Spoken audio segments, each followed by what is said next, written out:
Nech pul? Mana shu 4 xonali kottej uchastka, 2 xonali domi puli. Qayerda deyim, Toshkent shahrida, Qumaruda, даже podvollarigacha bor ekan.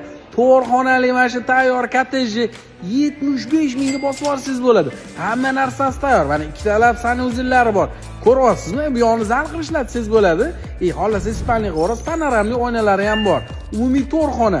Bu yoqda mana bundoq kirsangiz, detskiy qilib qo'ysangiz bo'ladi. Bundan tashqari mana ikkinchi sanuzelni ham ko'ryapsiz bo'ladi. Bitta kirsangiz, havo aylanadigan orqa hovlilari ham bor. Keyin yana qo'ldan bunday qarab turib, bu yoqni xohlasangiz zal bo'tda ham spalniy qo'yarsiz bo'ladi. Kattagina bu xonasi, lekin bu yoqda mana oshxonani mebeligacha tayyor. Texnikasini qo'ysangiz bo'ldi. Voy, kashtandan qildirishgan ekanmi? Gap yo'q. Xullas, srochniga 75 mingga bosib olsangiz bo'ladi. Yonida xohlasangiz 73 minglik varianti ham bor ekan. Umumiy 1-2 sotixga qurilgan. Mana ko'chalari ham ancha akkuratni ko'ryapsiz-ku. Bitta like bosib, iloji bo'lsa tarqatib yuboring, ketib qoladi bu narxga lekin shani.